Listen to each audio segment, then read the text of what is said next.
Olá, meu amigo e minha amiga, seja mais uma vez bem-vindos aqui ao nosso canal. Pessoal, qual que é a diferença de você receber, por exemplo, um benefício de incapacidade concedido pela Justiça? Tem alguma diferença quando ele é concedido pelo INSS? As incapacidades, vocês sabem, né? São os benefícios mais procurados. O INSS é responsável por todo o benefício aí, salário maternidade, pensão por morte, o BPC, que é um benefício assistencial, é de responsabilidade do INSS. Então, existem aí grandes dúvidas que muita gente tem, mas nós mais focamos na incapacidade, que são os benefícios que são mais visados, né? Tanto dentro do INSS como na Justiça. O pagamento desses benefícios tem alguma diferença quando é o INSS ou na Justiça? Bom, para entender as diferenças dos benefícios de incapacidade concedidos pelo INSS ou na Justiça, o que envolve, quais são os aspectos, as exigências, os tipos de perícias, critérios utilizados para cada um dos casos, nós vamos aqui deixar claro, tentar esclarecer, tirar dúvidas. O artigo que nós vamos passar para vocês aqui, ele vai explicar detalhadamente, por exemplo, como o auxílio-doença concedido pela Justiça, ele inclui o pagamento, quando é realizado. Então, é muito importante que você acompanhe esse vídeo até o final, para você, principalmente que está aguardando, ou que fez um pedido, que está em análise, ou mesmo quem está com processo judicial, entender como é que funciona tudo isso, tá? Muitos casos, os segurados enfrentam grandes dificuldades para obter benefício diretamente pela via administrativa no INSS. Seja por um indeferimento, quando o perito nega o benefício no momento da perícia, demora excessiva na análise, outros problemas processuais. Nesses casos, muitos segurados recorrem ao Poder Judiciário. Nós fizemos, inclusive, um vídeo, alguns vídeos atrás, falando com relação a esses prazos, como é sofrido para todo segurado isso, tá? Já no processo judicial, após o segurado ele entrar com o processo, geralmente vai envolver uma perícia, onde um perito nomeado pela Justiça vai avaliar o caso de saúde, o estado de saúde, a incapacidade desse segurado, com base em laudos periciais que você vai entregar na Justiça para ajudar a comprovar a incapacidade. O perito judicial ele vai te examinar, ele vai te ouvir, e tudo tem que ter coerência, tá, pessoal? O que você está apresentando fisicamente, mentalmente, o que está escrito nos laudos que você entregou, tem que estar condizente um com o outro, né? Você não pode, por exemplo, estar falando que você tem um problema de coluna nos laudos e você está falando que você sofre de dor de cabeça. Então, é aquele negócio, você pode sofrer de 10 problemas de saúde. Você deve focar naquele problema que está incapacitando você de continuar exercendo as suas atividades. Perito não é seu compadre nem tua comadre para você ficar contando a história da tua vida, ou então ficar contando os problemas de saúde.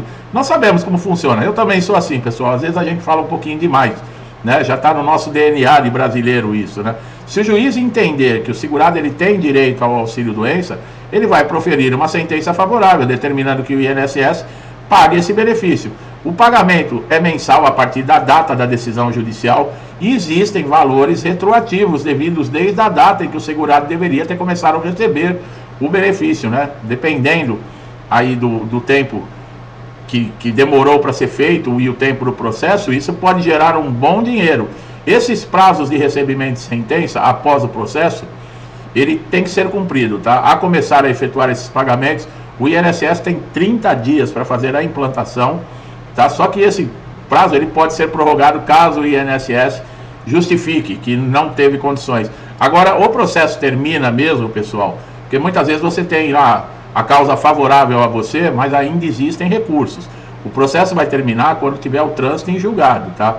É um dos primeiros fatores aí que vão determinar quando vai começar a contar esse período.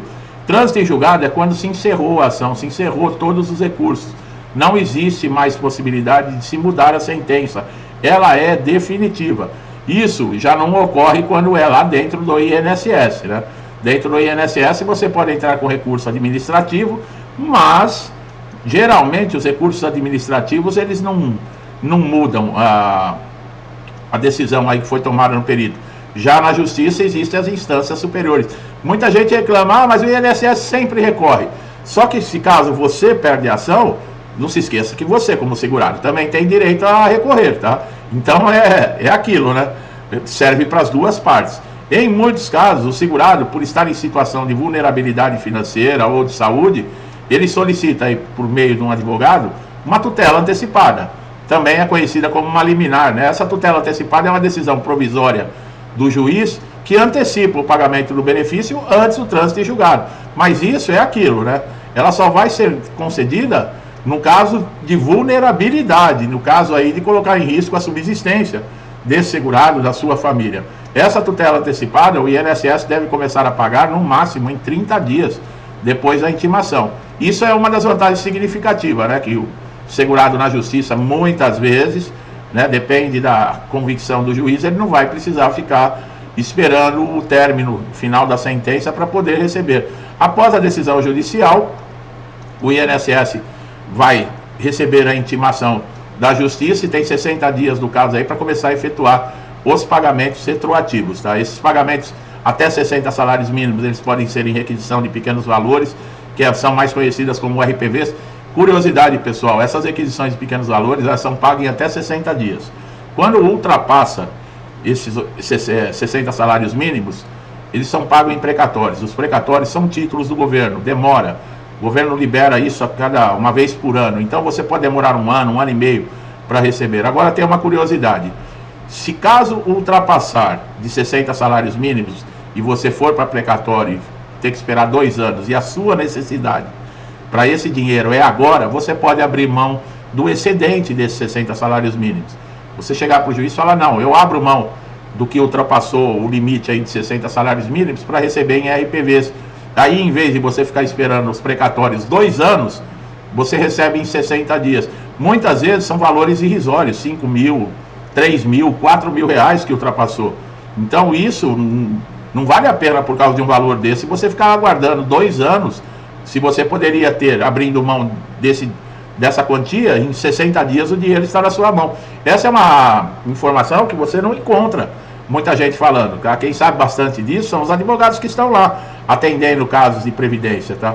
Então, para vocês verem como é importante acompanhar os nossos conteúdos, tá? Agora existem problemas, dificuldades, apesar dos prazos que nós mencionamos, o cumprimento das decisões judiciais por parte do INSS nem sempre ocorre dentro do prazo. Existem algumas atitudes que podem surgir, por exemplo, burocracia interna dentro do INSS, né?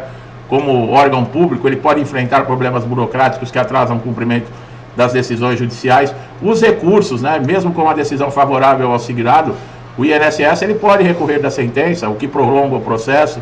Volume de processo, o número elevado de ações contra o INSS pode sobrecarregar o sistema, aumentando o tempo de resposta. O ano passado, 2023, nós tivemos 4 milhões de processos. Como eu falei para você, a maioria dos processos estão relacionados a benefícios de incapacidade, auxílio-doença, aposentadoria por invalidez, auxílio-acidente, o BPC, que é para deficiente. O que está acontecendo? Com esse aumento, a justiça está sobrecarregada. Então, o que vai acontecer? Um processo de incapacidade que duraria aí de 18 a 24 meses para ser concluído, vai demorar muito mais. Nós vamos poder falar logo aqui de 5 anos, 6 anos para você conseguir ter uma revisão ou então conseguir os seus direitos negados do INSS na justiça. Aumentando o número, a justiça está totalmente sobrecarregada, pessoal. Nós estamos passando aí por dificuldades, tá? Agora o tempo para receber, né, depois da resposta do INSS é aquilo, tem que aguardar.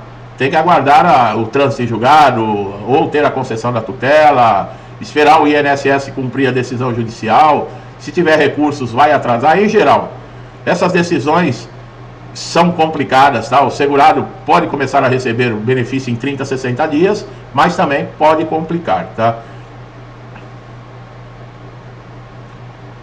Dentro do INSS é aquilo, né? Benefício de incapacidade, geralmente os peritos parece que odeiam, né? E para obter, o segurado tem que apresentar sempre documentos que comprovem e atender os requisitos, que seria estar contribuindo com o INSS no momento do acidente ou da doença e as 12 meses de carência. A perícia médica não tem como, né? No INSS, para você chegar no benefício de incapacidade, você tem que ter a aprovação do perito do INSS, tá? Exigências, pessoal. De repente o perito, você apresenta uma documentação e ele acha que aquilo não é o suficiente para fazer a liberação do benefício. Ele pode pedir outros exames para você. A única coisa que o perito não pode pedir, pessoal, é para você fazer cirurgia e transfusão de sangue, tá? Nesses outros casos, ele pode pedir. E o resultado dessas perícias, né? Você tem que saber o motivo, no caso aí do indeferimento, Você tem o portal Meu INSS, que você recebe no mesmo dia o resultado a partir das 21 horas. Você sabendo o motivo, você sabe como entrar com recurso. Essas são práticas, pessoal, são conhecimentos, são informações que são muito importantes, que todo segurado precisa ter, tá? Mesmo sendo processo dentro do INSS administrativos, ou mesmo com relação à justiça, é importantíssimo esse tipo de informação. Muita gente nem imagina que isso acontece no INSS. Pessoas que estão chegando agora aqui, eu tenho certeza que tem gente que está me assistindo agora que não sabia dessas informações. Então, para vocês que estão chegando a primeira vez aqui no canal, assista todos os nossos conteúdos. São informações que você não vai pagar nada, você vai ganhar um conhecimento muito grande que vai te ajudar a lidar com essas dificuldades dentro do INSS. É o meu trabalho aqui, são notícias atualizadas, vídeos atualizados que respondem tudo. Agora assista os vídeos, tá? Não adianta você ficar 1 minuto e acha que sabe tudo, porque não resolve, você tem que saber das informações, tá bom? Então, se você gostou do meu trabalho, vou pedir um favorzinho, dá um like, vai fortalecer o meu trabalho. E outra dica muito especial é que o YouTube não está entregando vídeos, pessoal, para todo mundo. Então, se você não for inscrito no canal e não tiver com o sininho ativado para todas as notificações, provavelmente você pode deixar de receber algum conteúdo importante que vai ajudar você a resolver algum problema que você esteja passando dentro do INSS. Então não perca tempo, faça isso agora, se inscreva, é de graça. E você só tem a ganhar com isso. Meu amigo e minha amiga, muitos que me acompanham desde o início do canal, meu muito obrigado, que Deus abençoe a casa, a vida, a família de vocês, com muita paz, saúde, prosperidade, alegria, tudo de bom, tá? Tudo que eu desejo para mim e para minha família, eu desejo em dobro a todos vocês. Eu deixo um forte abraço e até os próximos vídeos.